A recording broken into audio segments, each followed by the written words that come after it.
Innallaha basirum bil ibad. Allah maha menengok, Allah maha melihat. Puncak dari harapan adalah wa ufawwidu amri ilallah. Puncak dari penyerahan diri kepada Allah, wa ufawwidu amri ilallah. Dizalimi orang kita, ada penguasa macam Fir'aun, dijahati tetangga kita, wa ufawwidu amri ilallah. Masih ada harapan. Besar masalah hidup kita, Allah lebih besar. Hebat kekuasaan dia, Allah lebih kuasa. Susah masalah kita, Allah bagi kemudahan. Ucapkan di mulut, wa ufawwidu amri ilallah.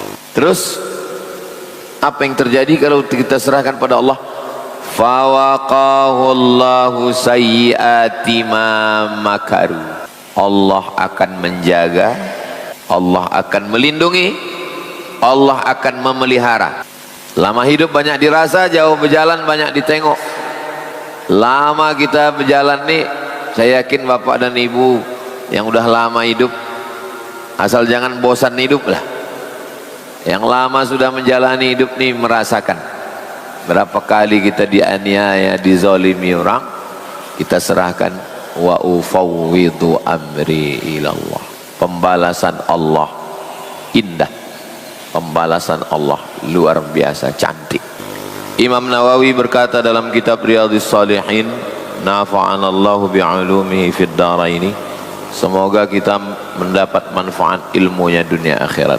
Amin ya rabbal alamin. Bab fadlir raja. Fadli keutamaan, ar-raja harapan.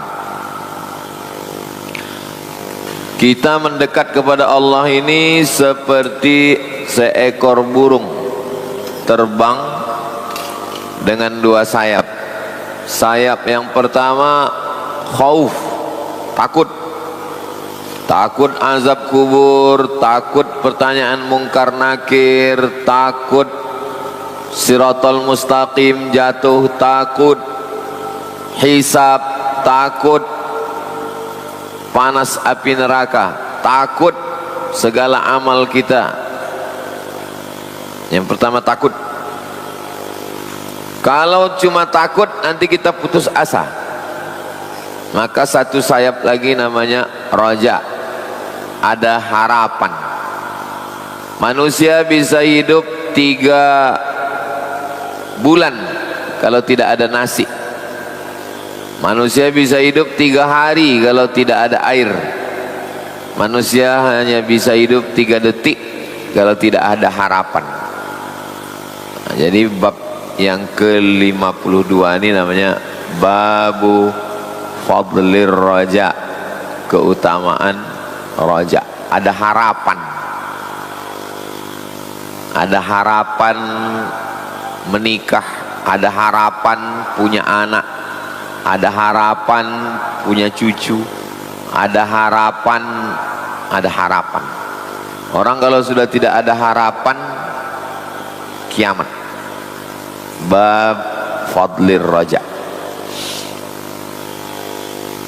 Biasanya setelah bab ayat, qala Allah Ta'ala, Allah berfirman, ikhbaran, memberikan berita, anil abdi salih, tentang seorang hamba yang saleh. Tak disebutkan namanya, tapi dia beriman di antara rakyat Fir'aun, raja paling zalim, menyembelih anak-anak kecil Fir'aun. Nah, ada rakyatnya ini yang beriman.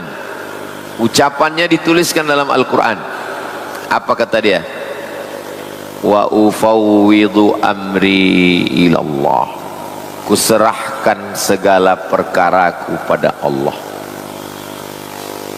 Innallaha basirum bil ibad.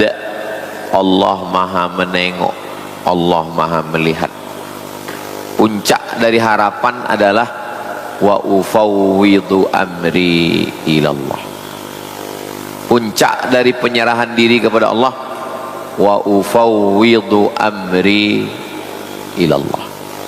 Kita ucapkan sama-sama serentak, wa ufawwidu amri ilallah. Sekali lagi, wa ufawwidu amri ilallah.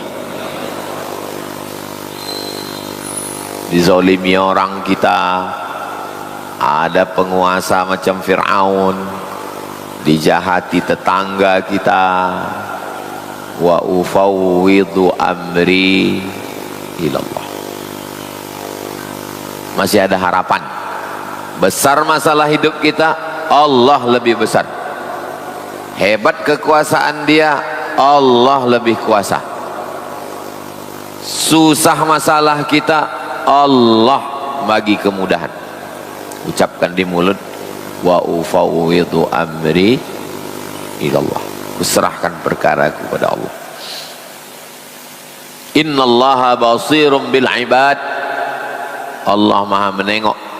Allah kalau menengok, Dia tak diam. Allah bekerja dengan cara Dia. Terus apa yang terjadi kalau kita serahkan pada Allah? Fawaqahu Allahu sayyiati ma makaru. Allah akan menjaga, Allah akan melindungi, Allah akan memelihara. Itu arti waqahullah. Sayyiat, segala kejahatan, segala kejelekan, segala keburukan, ma makaru. Mereka membuat makar, mereka buat tipu daya. Kita cuma mengucapkan sekali, wa ufawwidu amri ilallah. Balasan Allah, innallaha basirum bil ibad. Allah menengok. Fawaqahullah, Allah menjaga. Sayyiat, yang jelek-jelek disingkapkannya. Ma makaru, perbuatan makar, perbuatan tipu, perbuatan muslihat. 4 balasan Allah. Kita cuma 1 saja, wa ufawwidu amri ilallah. Serahkan sama Allah. Jangan ajari pula Allah untuk membalas. Ini masalahnya orang beriman nih. Diajarinya pula Allah untuk membalas. Ya Allah, matikan dia. Kalau bisa jangan langsung mati, stroke agak 6 bulan. Apa pula kita menggurui Allah? Serahkan aja sama Allah. Wa ufawwidu amri ilallah. Saya tak pernah minta doa macam-macam. Saya hanya mengatakan wa ufawwidu amri ilallah. Kuserahkan pada Engkau ya Allah. Pembalasan Allah tak terlintas di pikiran kita. Pembalasan Allah jauh lebih indah.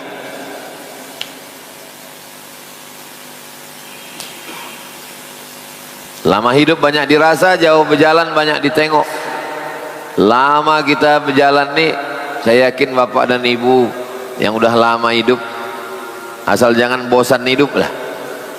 Yang lama sudah menjalani hidup nih merasakan berapa kali kita dianiaya, dizalimi orang. Kita serahkan, wa ufawwidu amri ilallah. Pembalasan Allah indah, pembalasan Allah luar biasa cantik.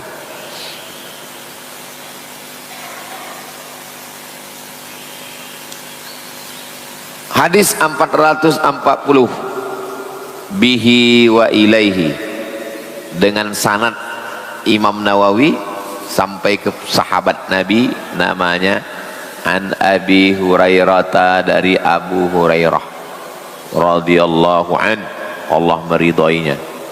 An Rasulillah, dari Nabi Muhammad sallallahu alaihi wasallam, annahu qala, dia bersabda, qala Allah, Allah berfirman.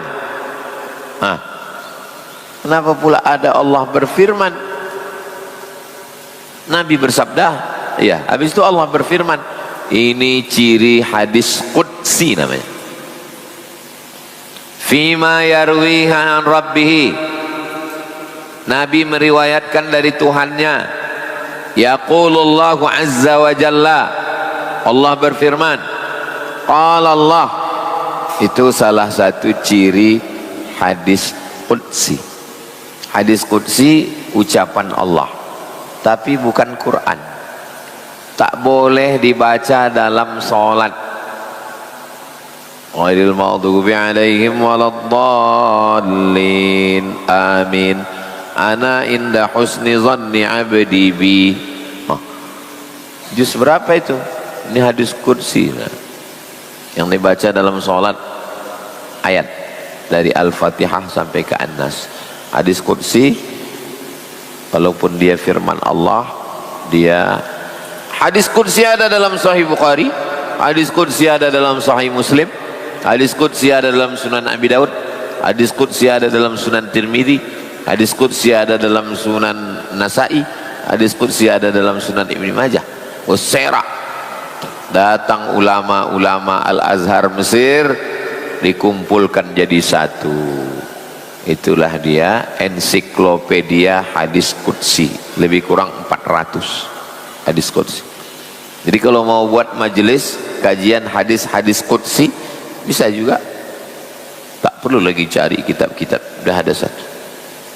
Di mana belinya Pak Ustaz? Tak usah beli, download PDF, print. Riyadhus Shalihin ini pun download, print. Halal Pak Ustaz? Halal insyaallah. Qala Allah, Allah berfirman. Apa kata Allah?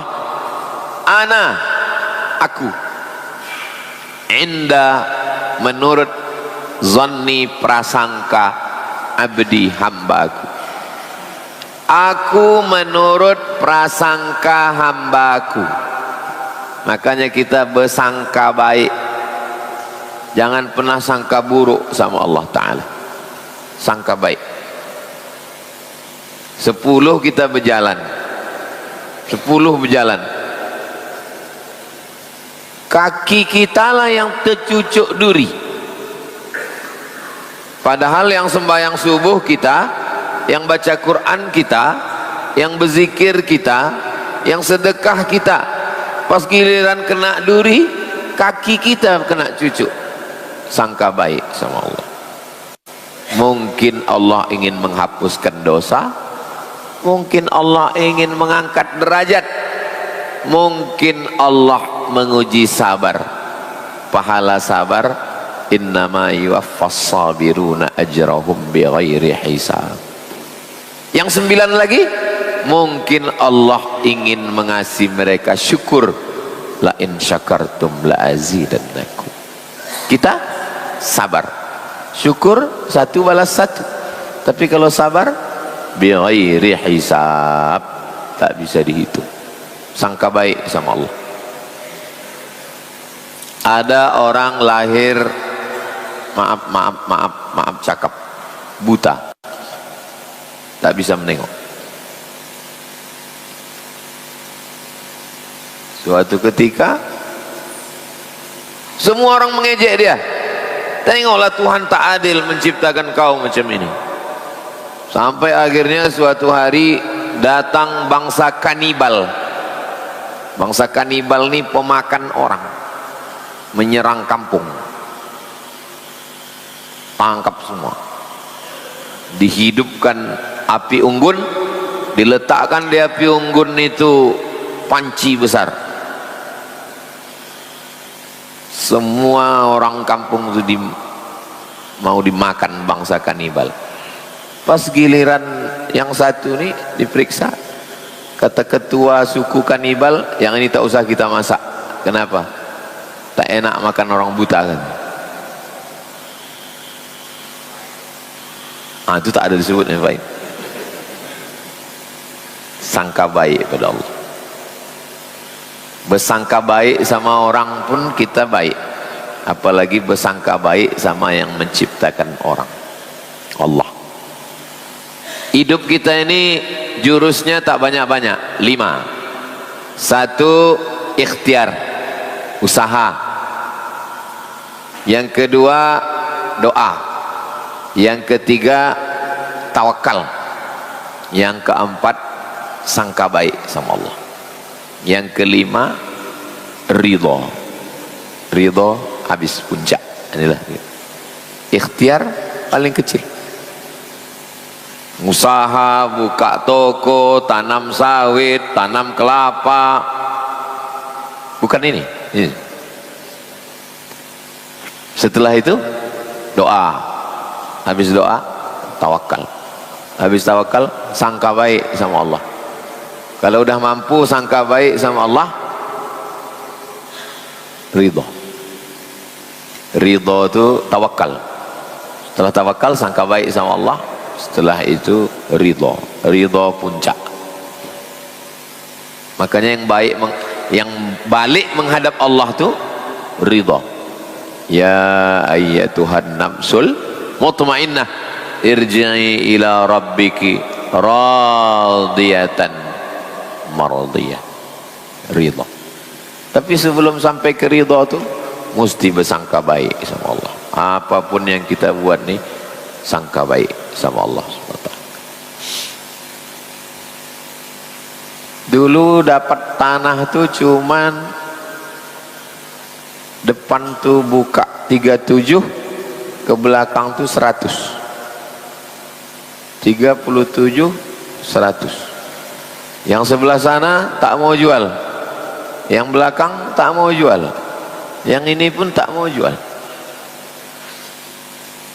Ikhtiar sudah, tanya-tanya sudah, doa tiap malam berdoa, dijualnya oleh Allah, tak juga mau jual. Bertawakal sudah, serahkan sama Allah.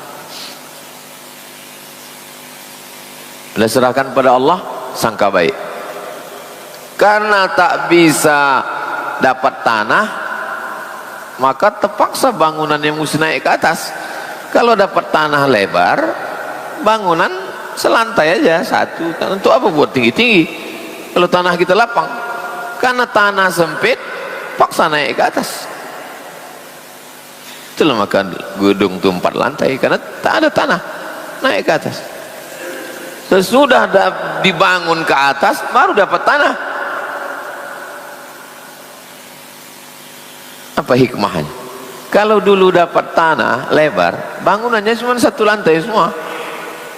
Tapi setelah tak dapat tanah, terpaksa, mau tak mau terpaksa buat 4. Setelah 4, semua orang yang datang menengok, hebat bangunannya gitu. Itu rencana Allah, bukan rencana kita. Orang kalau mau masukkan anaknya, yang pertama ditengoknya bangunan. Orang kalau jalan-jalan, orang kalau mau foto, pasti ikon bangunan tuh, tegak di situ foto Az-Zahra. Baru kita, oh begitu rupanya rencana Allah. Hidup ini tak usah susah-susah, bisa aja kita bilang, oh itu udah alhamdulillah udah tuh. Tak usah pakai ayat, pakai hadis, udah. Oh, udah mantap tuh udah. Begitu rupanya rencana Allah Ta'ala. 4 gedung tinggi. Tuh Syekh Abdurrahman, Masjid Ajaroana, kelas yang sebelah kanan, asrama 36. Itu gara-gara tak dapat tanah tuh. Kita tak dapat tanah, naik kan ke atas. Ke atas. Udah dapat naik ke atas, baru dapat tanah. Begitu rencana Allah. Yang akan datang tak ada tinggi-tinggi lagi. Udah dapat tanah. Kenapa tak dari awal dikasih Allah tanah?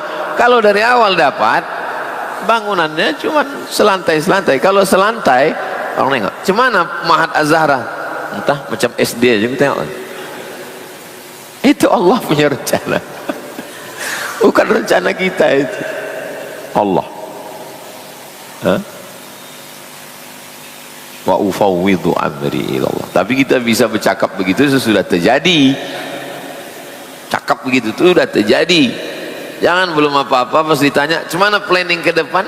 Wa ufawwidhu amri ilallah. Saya tak mau gitu. Jangan adik-adik S1 kuliah ditanya sama orang tua, "Cemana lah planning kau ke depan? Kau mau S2 kemana? S3 kemana?" wa ufawwidu amri ila Allah. Kau ngaji sama siapa? Sama Ustaz Somad. Usah ngaji sama dia lagi. Macam tak ada harapan kau ketengok. Padahal kita mengaji tentang bab fadlir raja. Nanti kalau ada yang nanya, apa kalian kaji sama Ustaz Somad tuh?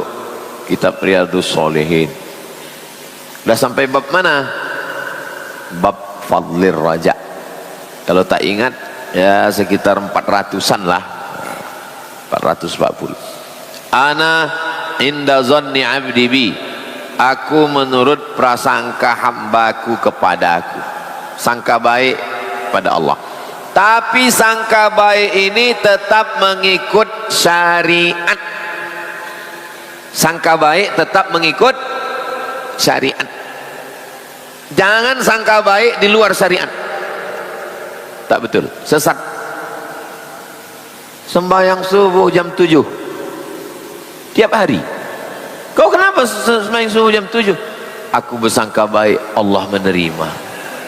Itu keluar syariat. Sangka baik pada Allah mengikut syariat. Filsafat pikiran tanpa batas. Tasawuf rasa tanpa tepi. Filsafat pikiran tanpa batas. Tasawuf rasa tanpa tepi. Maka kalau orang hanyut di filsafat, hanyut tak berbatas. Hanyut dalam tasawuf, rasa tak bertepi. Yang mengikatnya apa? Syariat. Orang berfilsafat silakan, tapi tetap bersyariat. Orang bertasawuf silakan, tapi tetap diikat dengan syariat. Kalau tidak nanti, itulah kaji-kaji di internet itu. Awak dulu mengaji tasawuf itu membersihkan hati. Sekarang enggak, Sidratul Muntaha langsung tersangkut pula, tak turun-turun. Kaji-kaji orang ini sekarang naik ke Sidratul Muntaha. Awak baca Riyadhus Shalihin, dia udah membaca Lauhil Mahfuz.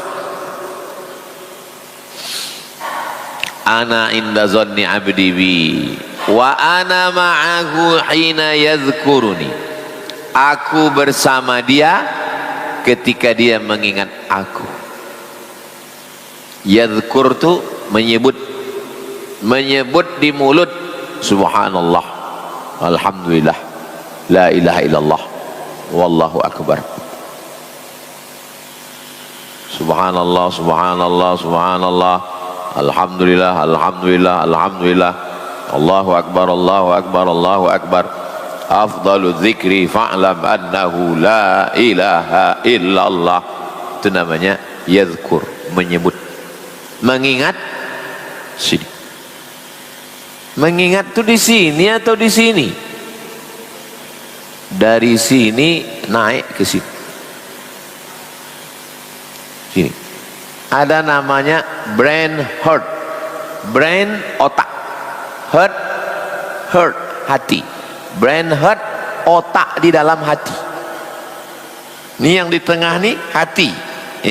Maka ini jangan cucuk ini. Ini namanya ulu hati, liver hati. Yang di sini nih jantung. Yang selalu disebut dalam Al-Quran, alladzi waswisu fi sudu. Sudu bukan yang menyendok tu. Alladzi waswisu fi sudur. Yang mana dia? Yang tengah. Ini apa yang di sini? Nabi menunjuk at-taqwa hahuna, kata Nabi. Nabi menunjuk, tak ada Nabi menunjuk sini, enggak. Sini. At-taqwa hahuna 3 kali. At-taqwa hahuna, kata Nabi. At-taqwa hahuna. Segumpal, sekepal. Ya. Jantung tuh Pak Ustaz, ya, jantung. Kalau begitu bukan hati. Enggak, hati sih. Jantung kata ini, hati berkelahi. Kita pakai dua-duanya, jantung hati.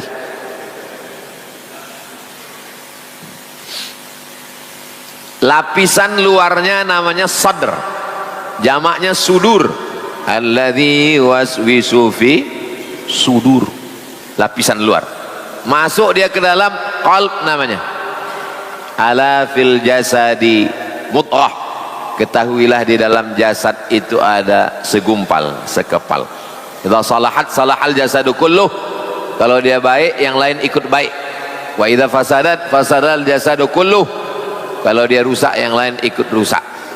Qalb namanya, jamaknya qulub. Qalbu pakai qaf, qalbu. Kalau pakai kaf, kalbu, anjing. Yang di luar ini namanya sadr, masuk ke dalam namanya qalb. Qalb artinya berbulak balik, pergi tak pergi, mengaji tak mengaji, sembahyang tak sembahyang. Qalb. Kalau dia sudah tenang, namanya fuad. Nabi Muhammad sudah sampai ke level fuad. Makanya dalam Isra Mi'raj itu maka dzabal fuadu ma ra'a. Fuad selalu diartikan fuad, hati kecil. Lapisan pertama sadr, masuk ke dalam qalb, masuk ke dalam fuad, masuk ke dalam sir, rahasia Allah yang ditempatkannya dalam diri seorang hamba. Itulah yang berzikir itu. Jadi kalau ada orang mulutnya aja berzikir, mulutnya aja berzikir, tak berhenti tasbih, mulut berzikir. Nengok orang di samping Masjidil Haram, berdiri di hotel, nengok orang. Makin cantik orang yang lewat, makin kencang tasbih. Lebih baik daripada tak berzikir sama sekali. Yang seelok-eloknya zikir itu 3. Ini menyebut, ini mengingat, ini fokus. Itu paling berkualitas. Yang di bawah itu, ini menyebut, ini mengingat, ini ingat gaji 3 boleh belum cair. Yang di bawah itu, ini menyebut, ini tak ingat, ini entah kemana-mana. Jadilah daripada tidak sama sekali. Makanya ada orang berselawat. Makanya murid-murid Sayyid Muhammad, murid-murid Sayyid Muhammad bin Alawi pasti kemana-mana bawa tasbih. Karena pesan dia pegang tasbih. Karena megang tasbih itu macam orang megang tasbih itu macam orang megang stang motor. Kalau dipegang stang motor tuh, walaupun agak-agak nyasar, balik dia balik. Walaupun agak. Cuman kadang sekarang orang malu megang tasbih. Pula malu, pegang aja. Cuman pas lagi orang ngobrol, ya kita ngobrol lah. Ini kadang orang ini pas lagi ngobrol, situ pula zikir. Oh, pas tak ada orang megang handphone. Ya sesuaikanlah bahasa itu.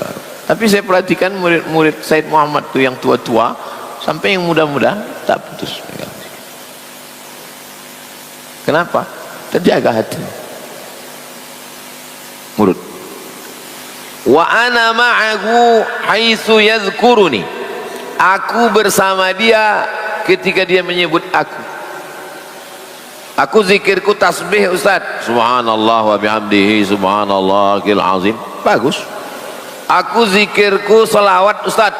Allahumma salli ala Sayyidina Muhammad wa ala ali Sayyidina Muhammad. Bagus. Aku zikirku tahlil Ustaz. Afdalu zikri fa'lam annahu la ilaha illallah. Bagus, tak salah. Aku zikirku bismillah Ustaz. Bismillahirrahmanirrahim. Bismillahirrahmanirrahim. Bagus. Naqsyabandiyah zikirnya Allah Allah. Tak berbunyi, tak bersuara, tak berhuruf di dalam. Makanya kalau kita menengok orang berzikir, jangan kita tuduh macam-macam. Tanya kalau tak tahu. Saya ke Rokan Hulu 2010 mengisi di Islamic Center. Saya tengok orang-orang tua di masjid itu kencang zikir, kencang. Saya tengok apa zikir orang. Kalau subhanallah tak mungkin begitu. Subhanallah, subhanallah, subhanallah. Ini tak. Apalah zikir. Saya ini orangnya tak mau nuduh. Saya tanya, apa zikir Tuhan? Allah Allah. Oh, patut dia zikir.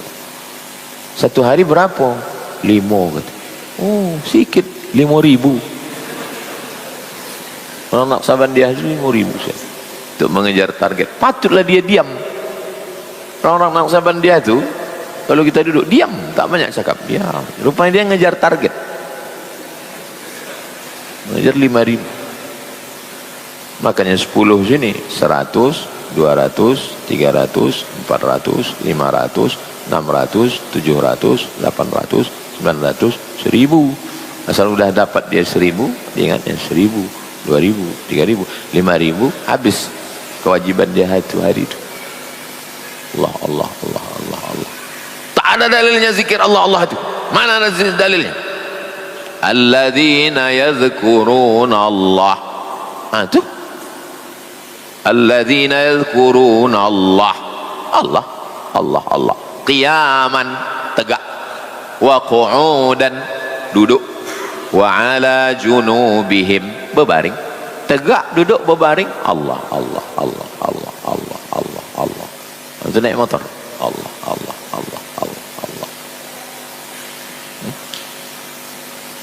Tak ada dalam hadis la taqumus sa'ah, tidak akan terjadi hari kiamat selama di dunia ini masih ada Allah. Orang mengatakan Allah, Allah, Allah. Itu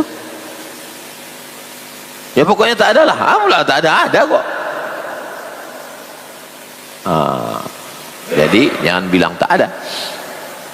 Wallahi, demi Allah, lillahi afrahu bi taubati abdihi, Allah lebih suka menengok hambanya bertaubat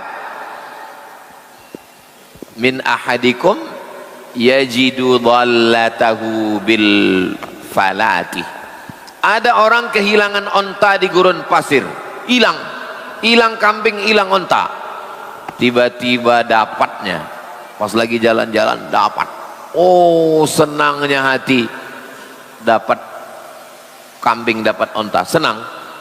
Allah lebih senang menengok hambanya yang tersesat balik lagi ke jalan. Kau kenapa belum bertobat? Dosaku banyak. Ya Allah, tobat, karena Allah suka menengok kau bertobat. Wa man taqarraba ilayya shibran, siapa yang mendekat kepadaku sejengkal. Siapa yang mendekat kepadaku sejengkal? Taqarrabtu ilaihi dhira'an, aku mendekat kepada dia dhira', sehasta. Kalau kau mendekat pada Allah segini, Allah mendekat kepada engkau segini.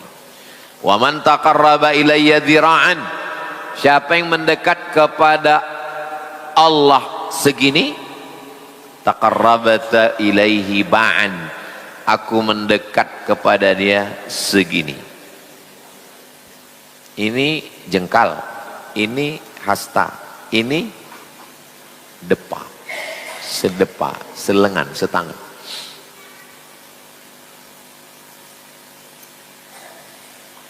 Allah dengan kita segini, habis itu segini, habis itu segini.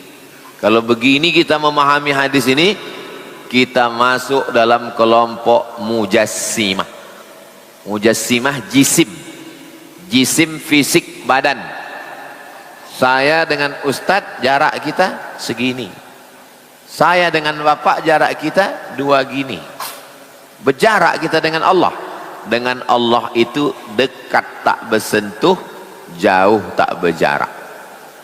Allah bukan di atas aras nun, jauh di atas sana, enggak. Ada ahli fisika bulan lalu baru menemukan Tuhan jaraknya sekian kilometer dari bumi kan? Enggak. Allah mawujud bila makan. Allah ada tanpa tempat. Sebelum Allah menciptakan aras, Allah sudah ada. Sebelum Allah menciptakan waktu dan tempat, Allah sudah ada. Ketika dia ciptakan aras, dia ciptakan waktu, dia ciptakan tempat, dia tidak berubah. Kalau dia berubah, batal sifatnya yang keempat, wujud, qidam, baqa, mukhalafatuhu lil hawadis. Jadi apa maksudnya ini? Kalau kau mendekat kepada Allah sejengkal, Allah mendekat sehasta. Kalau kau mendekat sehasta, Allah mendekat sedepa. Maksudnya Allah membalas lebih dari yang kita lakukan. Itu artinya. Jangan pahami Allah sejengkal jauh, jauh, dekat. Tak begitu. Karena Allah itu tak sama dengan hukum makhluk. Walam yakul lahu kufuwan ahad.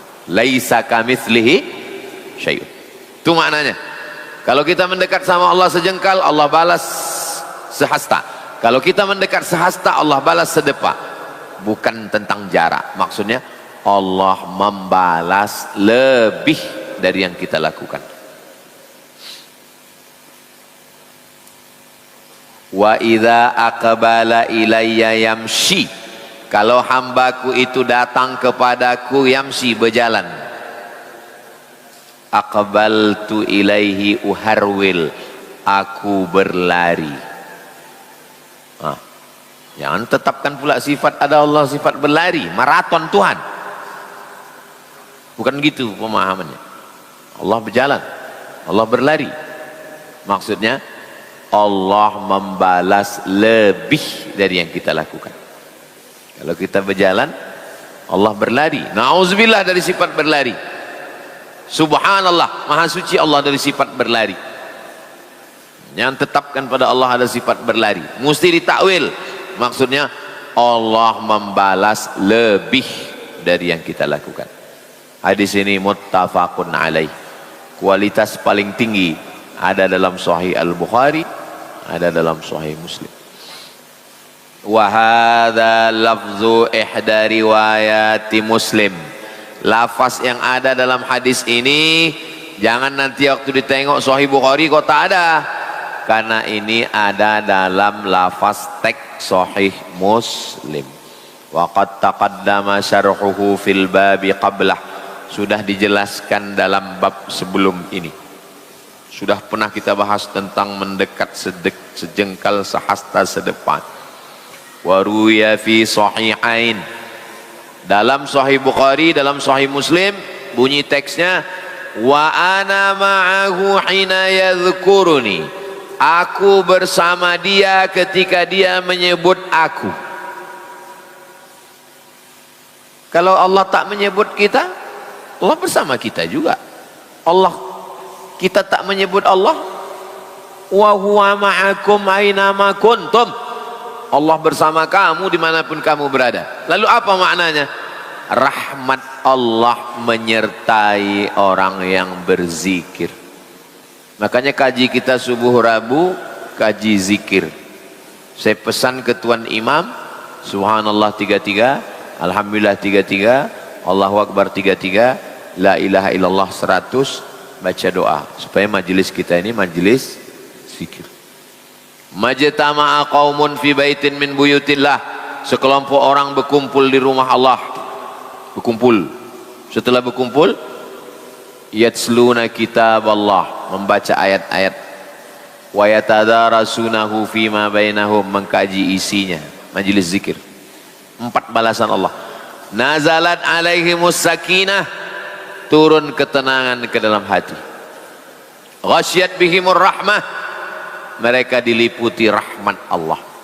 Haffat bihimul malaikah, mereka dikelilingi malaikat-malaikat rahmat. Wa dzakarahumullahu fi man indah, mereka dibangga-banggakan Allah Ta'ala kepada para malaikat. Mudah-mudahan kita termasuk yang dapat 4 itu.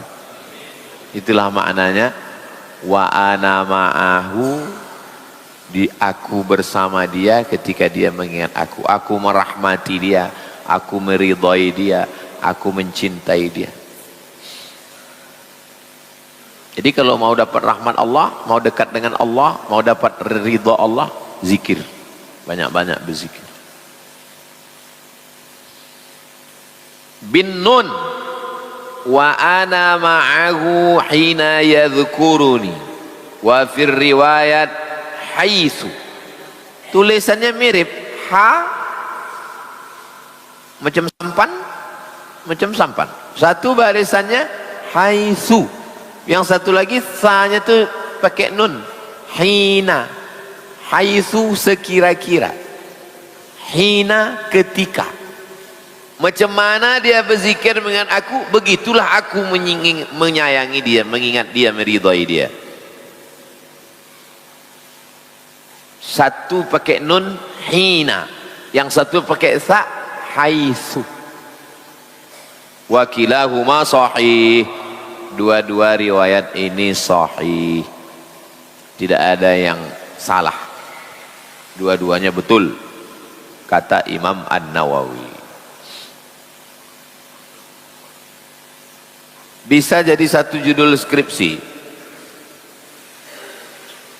Dua lafaz yang berbeda secara tulisan mengandung makna menurut Imam Nawawi dalam Riyadhus Shalihin. Carilah dari bab awal sampai akhir yang menemukan beberapa ikhtilaf riwayat dan solusinya ada dijelaskan oleh Imam Nawawi.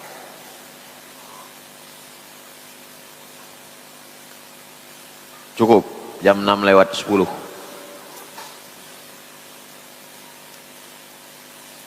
Pertemuan akan datang kita sambung 441.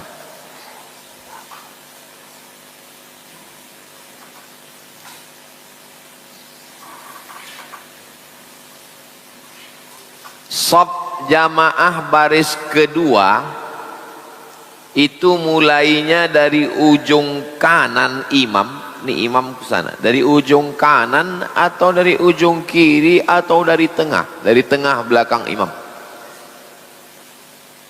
Imam shaf pertama penuh kanan, penuh kiri. Terus datang orang baru, di mana dia memulai shaf? Apakah di ujung atau di sini? Ini shaf belakang imam. Kenapa yang di belakang imam ini ada sajadah satu lagi? Itu untuk Bilal, bukan untuk saya itu.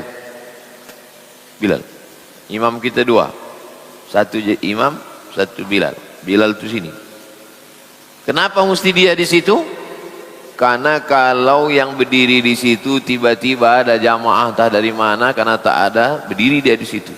Tiba-tiba terjadi sesuatu pada imam. Gimana menggantikan? Itu posisi yang di belakang tuh, kalau terjadi sesuatu dia langsung menggantikan imam. Jadi bukan sajadah itu, itu Ustaz Somad itu eksklusif tuh ada sajadah di belakang. Bukan. Itu sajadah imam, dua imam. Apakah dari tengah atau dari sudut kanan? Dari tengah, berdasarkan hadis sahih. Apakah dalam wudhu boleh tercampur beberapa mazhab karena ketidaktahuan? Hebat nih, dia tak tahu aja bisa beberapa mazhab. Awak tahu aja cuma satu mazhab. Macam mana mencampur beberapa mazhab? Wudhu itu paling berbeda pada menyapu kepala aja. Muka sama semua. Batas muka itu batas tumbuh rambut yang normal ke atas, kanan, kiri, bawah. Itulah cuman muka. Tak ada ikhtilaf tentang batas muka. Tangan juga begitu. Tak ada ikhtilaf tentang batas tangan. Wa aidiakum ilal marafiq. Sampai ke siku. Sikunya masuk. Tak ada ikhtilaf sampai ke siku tak masuk. Nah. Jadi kalau ada orang hidupkannya keran, ini aja tak sampai sini. Bilang sama dia batal, jangan. Itu kita kena. Mungkin beda mazhab. Mana ada beda mazhab? Mestinya. Kaki juga. Wa arjulakum ilal ka'bain. Kaki sampai mata kaki. Tak ada ikhtilaf. Mata kaki itu mesti kena.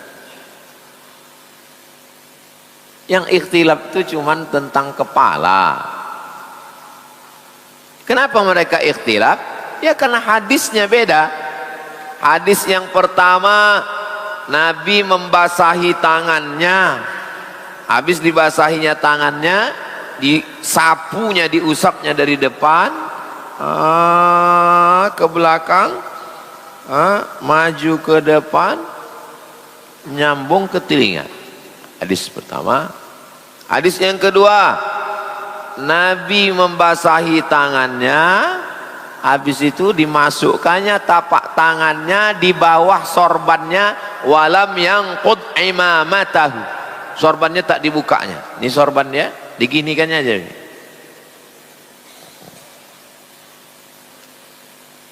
Hadis yang ketiga, Nabi membasahi tangannya, Beda antara air untuk rambut, beda antara air untuk telinga. Itu yang dipakai mazhab Syafi'i.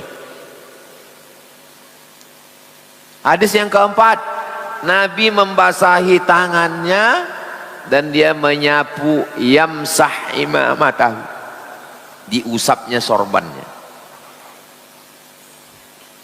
Jadi kalau ada orang mengatakan ini kita banyak ikhtilaf ini karena kita tidak berpegang kepada sunnah, mengusap kepala gara-gara sunnah, itulah maka ikhtilaf. Apa pula kau bilang ikhtilaf gara-gara tak berpegang pada sunnah? Gara-gara sunnah itulah orang ikhtilaf. Justru gara-gara hadis itu terjadi ikhtilaf. Tapi bukan berarti ulama itu meninggalkan hadis. Mazhab Maliki sapu semua, basakan tapak tangan, sapu semua, menyambung ke telinga, satu air. Mazhab Hanafi basah seperempat kepala. Kenapa seperempat kepala? Karena kata dia kepala ini 4 tapak tangan, 1, 2, 3, 4. Dari mana dia dalil mesti basah seperempat? Karena waktu Nabi membasahkan tangan itu masuk tapak tangannya seperempat kan? Dari mana dalil cukup 3 helai saja? Karena Nabi membasahkan tangannya, beda antara air kepala, satu lagi dibasahkannya dengan telinga. Ini bagian dalam, ini bagian luar. Baru sapu. Ini bagian dalam. Baru sapu. Bukan asal gini-gini aja. Terus kata dia, macam mana kalau kita campur mazhab karena ketidaktahuan dalam berwudu, lalu kemudian diambilnya air, diginikannya kepalanya, lalu kemudian menyatu dengan telinganya. Mazhab Maliki. Berarti dia sudah mencampur mazhab lah itu Pak Ustadz. Mungkin SMP-nya Muhammadiyah, SD-nya, SMA-nya Al-Ma'arif NU. Balik ke fikih mazhab. Fikih Islam Sulaiman Rashid, fikih paling rendah dalam mazhab Syafi'i, ditulis oleh orang Lampung, tamat Al-Azhar Kairo tahun 1935, 10 tahun sebelum Indonesia merdeka. Dia selesai mazhab Syafi'i di Al-Azhar. Dulu dengan santri di saung tuh dibacakan khatam buku tuh. Nanti kalau mau pakai bahasa Arab baru naik Fathul Qarib, syarah dari Matan Takrib. Naik lagi ke atas baru I'anatut Talibin. Berpegang kepada mazhab supaya kita tidak bingung sendiri. Wuduknya sah, bukan berarti wuduknya tidak sah. Wuduknya ketika itu ya dia pakai. Ada seorang ulama mengajari sultan ini mazhabnya Hanafi. Sultan Turki itu Hanafi. Itu kenapa ya Turki itu mazhabnya Hanafi? Jadi sultan ini datang bertanya, macam mana cara berwudu, macam mana cara sholat. Diajarkannya pakai mazhab Syafi'i. Menurut mazhab Syafi'i begini, menurut mazhab Hanafi begini, tapi yang saya amalkan begini. Kalau kami mau belajar perbandingan mazhab Pak Ustadz, bidayatul mujtahid wa kifayatul muqtasid. Bidayatul mujtahid Imam Ibnu Rushd. Ibnu Rushd itu mazhabnya Maliki. Bukan berarti dia ahli mazhab lalu dia tak bermazhab. Dia bermazhab. Mazhabnya Maliki. Kalau mau yang simple, yang modern, Al-Fiqhul Islami wa Adillatuh, Syekh Wahbah Az-Zuhaili.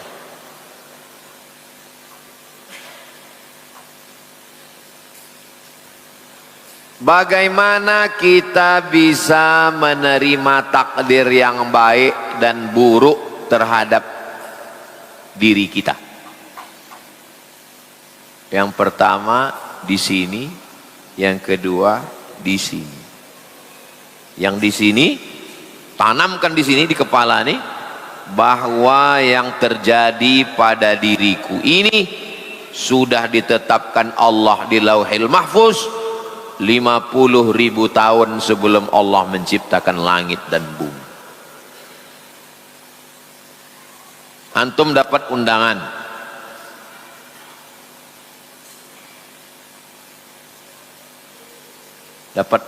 walimah. Sementara antum berjanji bahwa antum datang ke dia setelah wisuda, skripsi antum ditolak terus. Datang, maka mesti antum yakinkan bahwa ini sudah tertulis di Lauhil Mahfuz 50.000 tahun sebelum Allah menciptakan langit dan bumi. Karena kalau antum tak berkeyakinan begitu, rusak dua-duanya nih. Undangan orang ini rusak, skripsi rusak. Ini dulu ditanamkan di sini terus kepalanya. Ini sudah takdir Allah 50 alfasanah qabla an yakhluqas samawati wal ard. Sebelum Allah menciptakan langit dan bumi, Allah sudah menetapkan ini 50.000 tahun yang lalu. Sekali dia datang berbisik, ulang lagi. Sekali datang berbisik, ulang lagi. Cari hadis itu di Google, screenshot, buatkan di layar handphone. Setiap handphone tengok, baca tuh. Allah sudah menetapkan 50.000 tahun sebelum Allah menciptakan langit dan untuk sini. Untuk sininya zikir. Tak ada yang menenangkan hati ini kecuali zikir. Ala bi dzikrillahi tatma'innul. Pergi ke Bangkinang, habis Bangkinang terus ke Kuok, habis ke Kuok jumpa jembatan simpang Rantau Berangin, belok ke kanan, terus nanti ada gapura pesantren Darussalam Kabun. Nah, masuk dalam, jumpai Buya Alaidin. Buya Alaidin, ini udah iko belum? Saya mau mengambil talqin zikir. Macam mana cara berzikir? Nanti ditalqinkannya zikir. La ilaha illallah. Nah, berzikir mesti berguru. Man la syaikha lahu fasyaitanu syaikhuhu. Siapa yang tak berguru, setanlah gurunya. Izin. Izin itu alif zal nun, izin. Kalau ini uzun, uzun telingo. Izin dengan uzun ini satu akar kata. Kenapa? Karena orang baru dapat izin setelah pakai uzun. Dapat izin mengajarkan ini karena udah didengar dengan uzun. Alif lam mim, kan didengar pakai telinga kan, baru kita bisa mengajar. Begitulah nanti didengarkan di telinga itu, ditalqinkan la ilaha illallah, didengarkan di uzun untuk izin berzikir. Di sini dengan ilmu, di sini dengan zikir. Kalau hanya di sini tak selesai di sini, berkecamuk dia. Kalau hanya di sini tak selesai di sini, mesti selesaikan dua-duanya. Selesai di sini, selesaikan. Saya di sini udah Pak Ustadz, di sini pun udah, di sini belum, pejamkan. Kalau yang ini mudah nih, pejamkan. Tapi di sini ini tak bisa, dipejamkan, dia berputar-putar. Nah, ini dengan ilmu, ini dengan zikir. Ini namanya kecerdasan intelektual. Ini namanya kecerdasan spiritual. Ini intelektual. Tapi kalau ini tak selesai, jadi telek dia, bukan intelektual. Telek ayam mampu.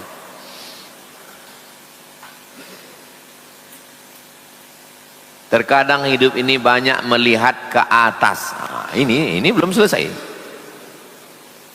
Masih ini. Pejamkan. La tamuddanna 'ainaika ila ma matta'na bihi. Allah tak mengatakan jangan tengok, bukan jangan tengok kata dia. Jangan kau ulurkan biji matamu. La tamuddanna ainaika. Jangan kau ulurkan biji matamu. Cuman kalau mengulurkan tangan kan begini. Kalau mengulurkan biji mata, keluar biji mata itu menengok rumah orang. Jangan kau ulurkan biji mata. Orang yang punya mobil 5 miliar diulurkannya biji matanya ke atas, dia tak bersyukur. Kenapa? Dia tengoknya kawannya punya private jet. Jangankan nengok kawan punya private jet, nengok kawan posting private jet pun sakit hati kita. Jangan posting semua nikmat Allah, karena tidak semua orang ikut senang dengan kesenangan kita. Jangan posting semua rezeki, karena tidak semua orang ikut bahagia dengan rezeki kita. Posting ngaji ramai-ramai bagus, tak masalah. Selesaikan sini, selesaikan sini. Bagaimana hukumnya berteman, di depan baik, di belakang dia tidak menyukai kita? Kita tak tahu. Nahnu nahkumu bizzawahir, wallahu yatawallas sarair. Kita hanya menengok zahir, batinnya urusan Allah. Seandainya saya disingkapkan Allah hijab, berzikir disingkapkan Allah hijab, terbuka hijab, sehingga saya tahu semua isi hati tamu yang mau datang, maka saya minta kepada Allah, ya Allah, tutupkan hijab ini supaya aku ikhlas menerima tamu. Karena kalau dibukakan Allah hijab, saya udah tak ikhlas lagi. Nengok satu, rupanya mau mencalek. Nengok satu, rupanya mau endorse. Nengok satu, tutupkan hijab nih Allah. Jadi bagi orang yang sudah ingin mencari ridha Allah, karomah-karomah itu mengganggu. Karomah ingin tahu isi hati orang, karomah ingin tahu siapa tamu yang mau datang. Bagi orang yang sudah sampai ingin mencari ridha Allah, itu mengganggu, kacau pikiran jadi. Tapi sebagian ulama disingkapkan Allah untuk menunjukkan bahwa karomah itu ada, tapi bukan berzikir mau cari karomah. Suatu ketika ada wali Allah di Aceh sedang ngajar di Labuan Haji. Nama pesantrennya Darussalam. Dia sedang mengajar gini, tiba-tiba dia senyum, bukan senyum begini, bukan senyum, senyum sampai nyaris ketawa. Murid-muridnya heran. Waktu dia sedang mengajar gini, dia senyum sampai nyaris ketawa dan dibilangnya, kambing makan sirih, kata dia. Kambing makan sirih. Muridnya heran, apalah sih? Saya sedang mengajar fikih, kambing makan sirih. Selesai pengajian tak lama datang orang bawa kambing. Datang orang bawa kambing. Saya mohon maaf Tuan Guru, kenapa? Saya mau ngasih kambing. Sampai di jalan, maaf cakap, saya kebelet pipis mau kencing. Ku tinggalkan kambingnya, aku terkencing. Balik dari terkencing, habis sirihku tuh dimakan kambing. Nampaknya kambing tuh makan sirih. Yang menengok itu namanya Syekh Mudawali. Syekh Mudawali inilah yang membawa tarekat Naqsabandiyah ke Aceh. Syekh Mudawali ini mengambil tarekat Naqsabandiyah dari siapa? Dari Syekh Abdul Ghani Al-Kampari. 13 koto kampar. Ini singkap. Tapi jangan berzikir mau nyari itu. Itu hanya pemberian Allah untuk menunjukkan bahwa karomah itu ada. Makanya orang sebelum berzikir itu, ilahi anta maqsudi, yang mau ku cari ini engkau, waridhaka matlubi, yang mau ku tuntut ini engkau, bukan yang itu tadi. Nah, kalau orang berzikir mau nyari yang begitu-begitu, rusak hati dia, jadi dukun lama-lama. Saya punya teman dia rajin ikut pengajian. Ketika tak sesuai pemikiran dia dengan saya, dia mulai jaga jarak dengan saya. Bagus. Kalau ada orang menjauhi kita, berarti doa kita sudah dikabulkan Allah. Kata siapa? Kata Syekh Muhammad Mutawalli Sya'rawi. Kalau ada orang menjauhi kita, berarti Allah sudah mengabulkan doa kita. Doa yang mana? Allahumma srif anna su. Ya Allah, jauhkan aku dari orang jahat. Berarti dialah penjahatnya. Kalau tak ada orang menolong kita, berarti Allah sudah mengabulkan doa kita. Kata Syekh Sya'rawi. Doa yang mana? Doa yang tiap hari kita ucapkan. Aku tak ada yang nolong, tetangga tak menolong, saudara tak menolong, berarti doa kau sudah dikabulkan Allah. Doa yang mana? Hasbunallahu wa ni'mal wakil. Cukuplah Allah.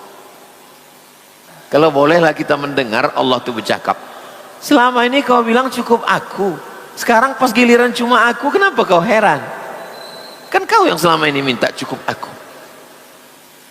Kadang kita ini selalu mengucapkan yang kita tak paham ucapan kita. Udah terjadi baru kita bingung. Ya Allah, cukuplah engkau saja. Pas tak ada yang menolong, kita marah. Kenapa kawan tak nolong? Kau yang bilang cukup Allah. Nah. Padahal secara rasional pemikiran dia tidak benar. Berkali-kali saya coba menerangkan agar dia memahami, tapi dia tetap bersikeras dengan pemikirannya. Kalaulah cara berpikirmu ini betul, berarti Nabi bisa menjelaskan ke Abu Jahal, ke Abu Lahab. Sampai mati Abu Jahal, Abu Lahab itu tak bisa menerima penjelasan Nabi. Kalaulah begini caramu berpikir, berarti kau menyederhanakan Nabi Musa. Sampai tenggelam Fir'aun itu tak bisa menangkap penjelasan Nabi Musa. Kalaulah begini caramu berpikir, berarti kau menyederhanakan pemahaman konflik antara Nabi Ibrahim dengan Namrus. Sampai masuk nyamuk ke hidung Namrus sampai mati, tak bisa dia memahami penjelasan Nabi Ibrahim. Innama anta munzir, kau hanya ngasih peringatan. Lasta alaihim bimusaitir, kau tak bisa. Lasta alaihim bimusaitir, kau tak bisa menguasai orang. Apakah orang yang rajin ikut pengajian dijamin baik? Baik dalam arti secara mindset, bersikap dan perilaku. Orang ikut pengajian ini 3 level. Yang pertama, daripada tak ada kegiatan,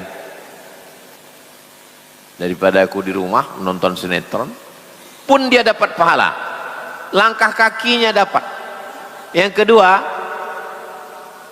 penikmat kajian, dia mendengar kajian itu menikmati, karena duduk di pengajian itu dapat rahmat, menenangkan hati. Tapi belum sampai pada level pengamal, hanya sampai pada level penikmat aja, penikmat pengajian.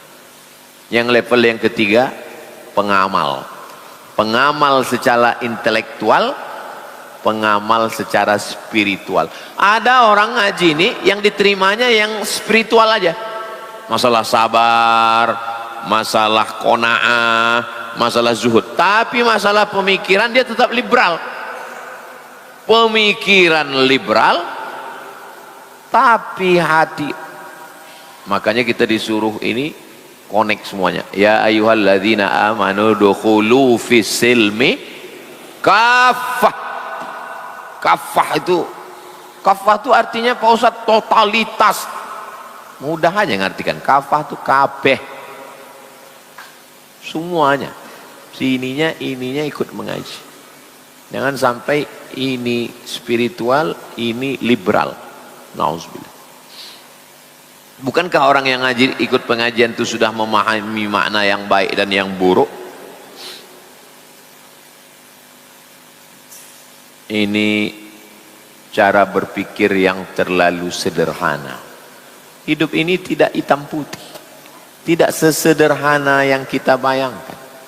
Hidup ini jelimet, macam benang layang-layang kusut. Makanya banyak orang bingung. Makanya memahami hidup, alam takambang menjadi guru. Banyak orang sesat di jalan yang lurus. Penting kita sudah mengaji, sudah berusaha, sudah berikhtiar. Makanya setiap hari kita minta. Dalam subuh tadi 2 kali. Ihdinas siratal mustaqim. Ihdinas siratal mustaqim.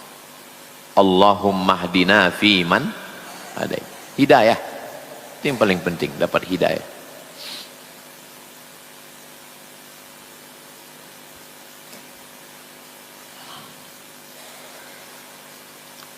Bagaimana cara saya mendamaikan 2 orang kakak perempuan saya sedang bermasalah cukup serius, sampai tidak mau bertegur sapa, berurusan lagi seumur hidup katanya, sampai ada rasa benci.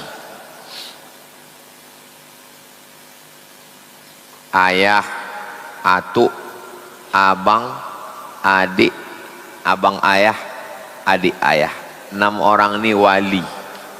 Kumpulkan wali-wali ini.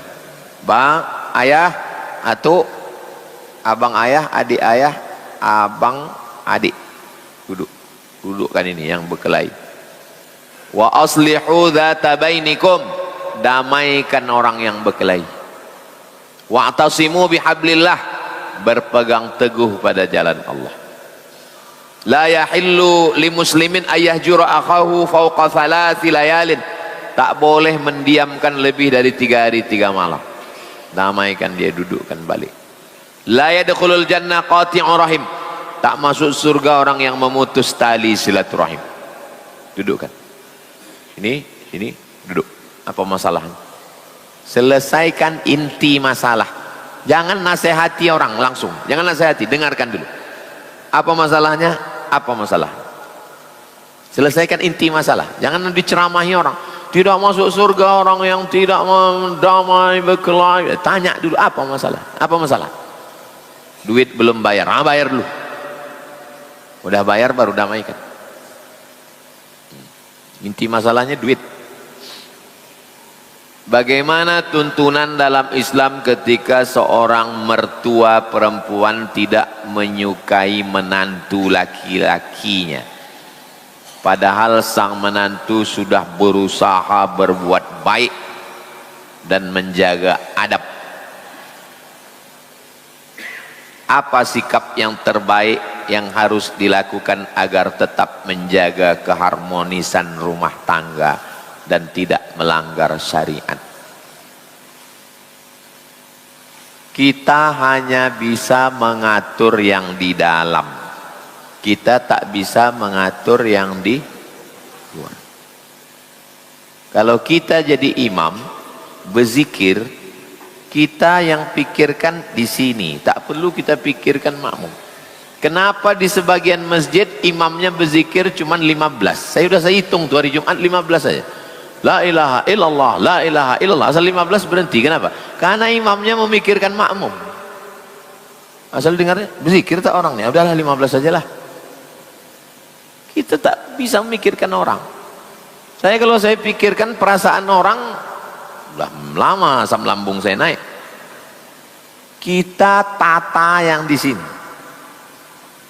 Betul menurut Quran, betul menurut sunnah, betul menurut ulama, sir ala barakatillah. Berjalan.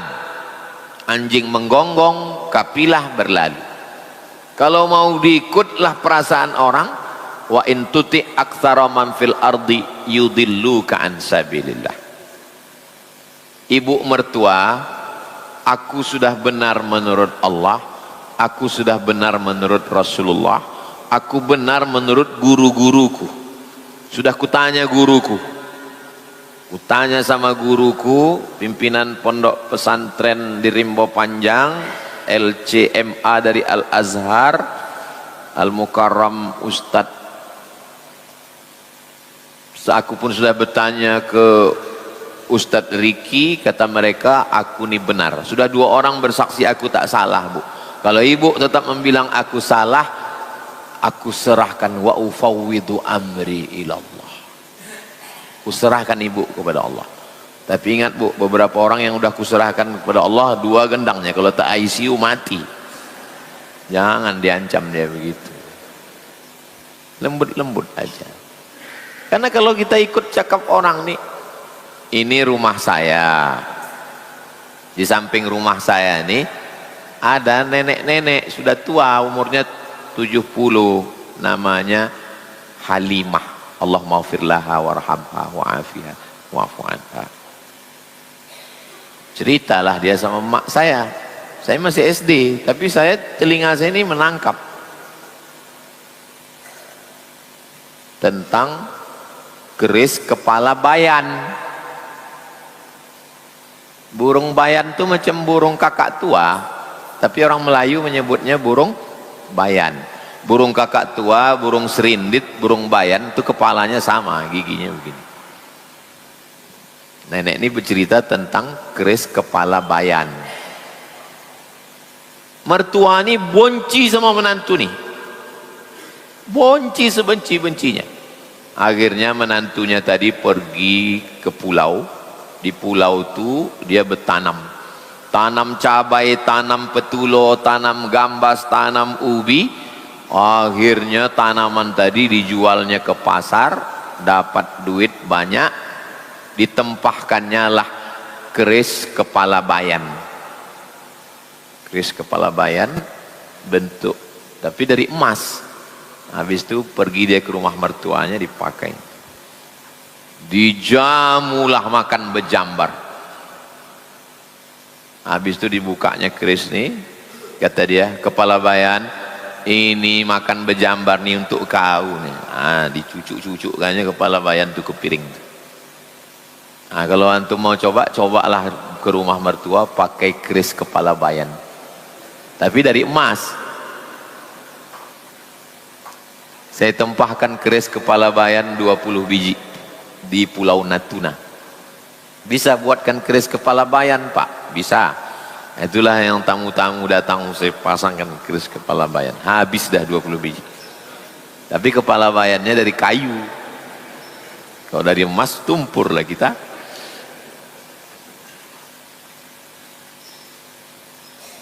Senangkan hatinya, doakan pada Allah.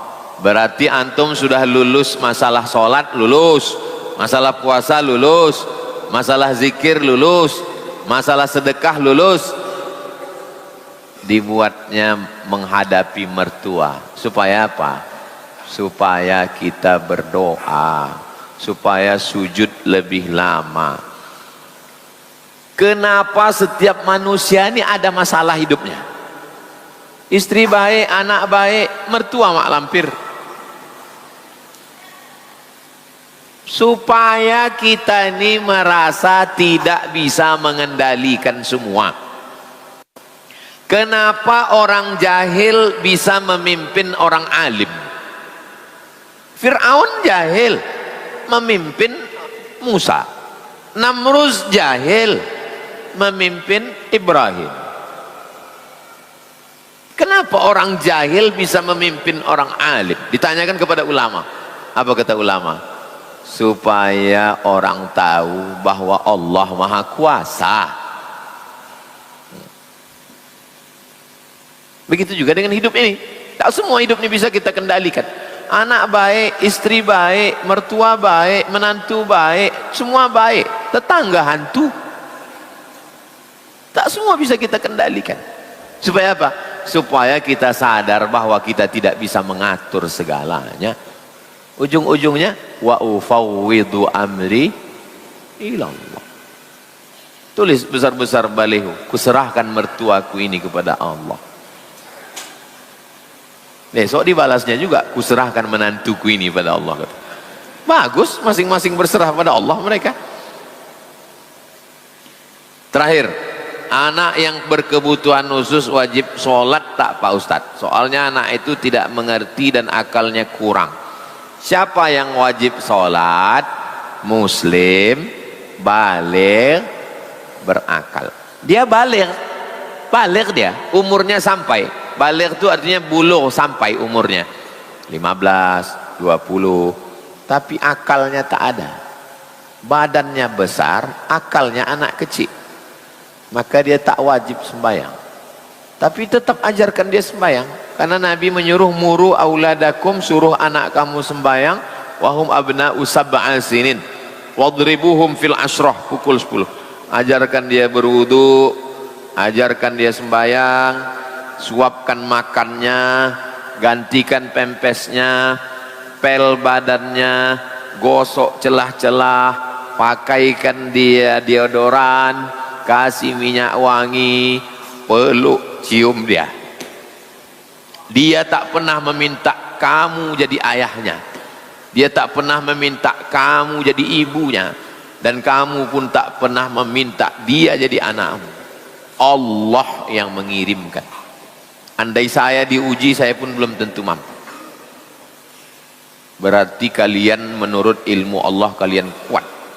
Wahai bapak-bapak, ibu-ibu yang diberikan Allah anak berkebutuhan khusus, berarti menurut ilmu Allah kalian kuat. Boleh jadi kalian masuk surga bukan karena sholat, masuk surga bukan karena banyak sedekah, masuk surga bukan karena ahli Al-Quran, tapi masuk surga karena syafaat anaknya. Baca hadis tentang syafaat. Al-Quran ngasih syafaat, anak penghafal Quran ngasih syafaat, malaikat ngasih syafaat. Ada satu syafaat, syafaat orang beriman, dan anak ini beriman dan dia tak berdosa. Ketika dimintanya Allah Ta'ala, siapa yang mau kasih syafaat? Ada video polisi sebelum berangkat kerja, digendongnya, dipeluknya anak berkebutuhan khusus. Ada orang-orang yang diberikan Allah kebaikan. Mudah-mudahan kita diberikan Allah istiqomah iman dan Islam, ridho kepada takdir Allah.